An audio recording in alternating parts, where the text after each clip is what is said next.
Hi, welcome, I'm Pam, and in today's project I'm going to show you how to make what should have been 6 coasters but turned out to be 7 coasters to either use in your home or prepare as a gift with a nice piece of string around them.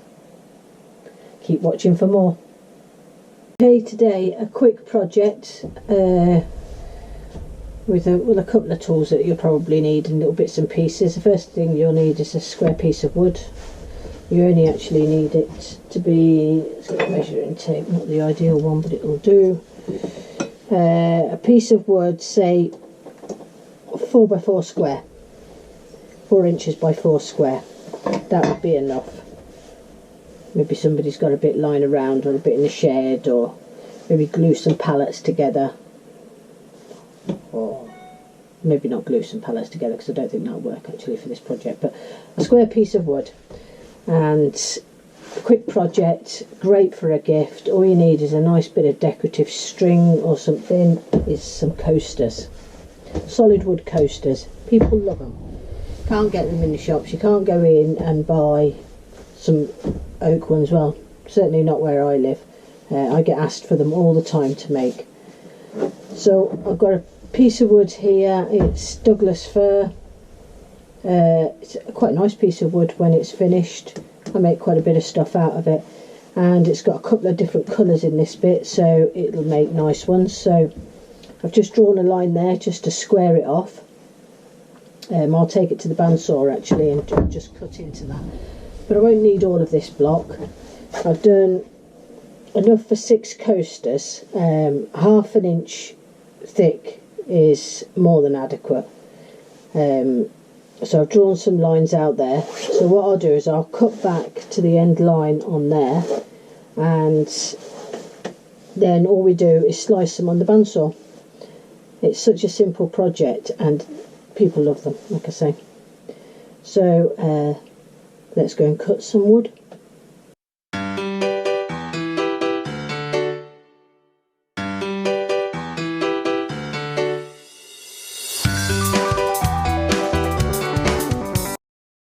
Okay, that's them all sliced. You see, I've actually got a little, what I would call a live edge, because it's just a natural part of the wood, the corner there. I quite like that, and that was the reason I cut it the way I did, because I wanted that bit left on. Now it's just a matter of sanding them. They don't have to be perfect, but take the sharp edges off, and we'll just round the corners, the 3 corners off, and then sand that back. Most people that I've found quite like them rustic, really. They like them left quite natural. If you get a good cut on your bandsaw, then as long as your lines are quite straight, that's fine. And if they're not, sand them down. I use a bench sander for everything, but all of this could be hand sanded. And if you didn't have a bandsaw, you could hand saw these.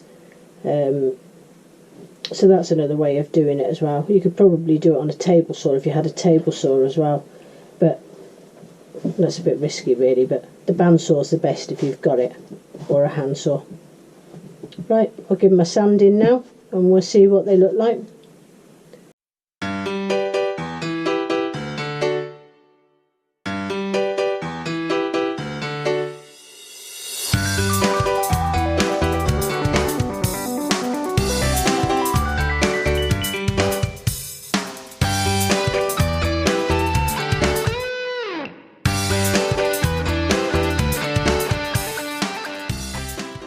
Okay, you can finish yours. See, they came out nice now. Just rounded off the corners, didn't do much else. The sanding machine did most of it for me. You can still see some lines in it. Well, I wasn't planning on getting all the lines out. There's several ways to finish. You can use a Danish oil, or any of the oils really if you wanted. If you wanted, you get some waxes that go on bare wood, you could use that. The way I finish everything, I try and finish it so it's waterproof, so when people spill their tea, if they're anything like me, it won't stain it. So I tend to sand seal and lacquer finish. The lacquer that I use is automotive lacquer, so and I just do a fine coat of that.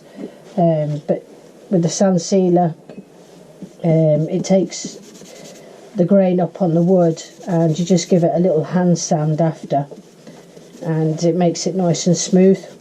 I use cellulose, which is the chestnut range cellulose sand sealer, and 50/50 with cellulose thinners, which I think also comes from the car shop, because I buy it in great big containers because we use so much of it.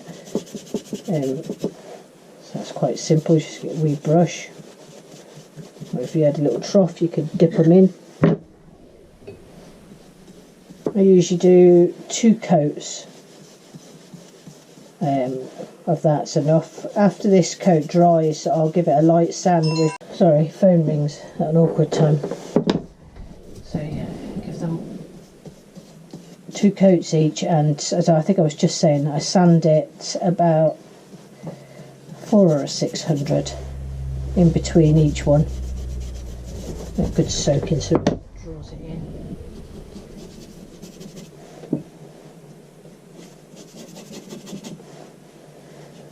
This, you can, from start to finish, to be honest, you can have this done, and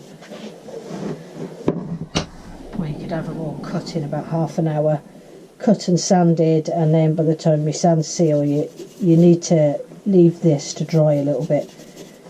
I tend to find about half an hour it'll be dry, ready for me to sand, to give another coat, another half hour. And for some reason I got 7. Oh well, starts with me to go on. But yeah, I think it's just a couple of hours in the shed really. I mean, as soon as you've done the last coat of the sand sealer and it's dried, I go in with the lacquer pretty soon after. It's the next day now, and I gave these a light varnish. I just gave 1 coat. They're lovely and smooth and that now, and that's complete. I'm just going to wrap it as a 7. So I just got a couple of bits of string, a bit of red and white, and just a bit of normal brown string, and we shall wrap it up now. It just finishes it as a gift. I'm not great at this, but I'll turn it that way, and then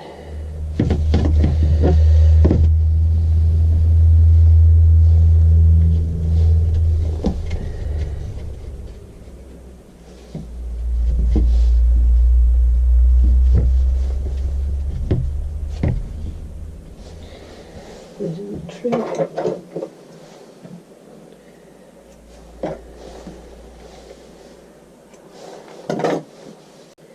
So if you enjoyed this project today, give it a like. It's always good to know if anybody's even watching out there. Don't have many subscribers, so please feel free to subscribe, and you'll be given updates of up and coming projects. I've got quite a few in the making at the minute, so yeah, keep an eye out.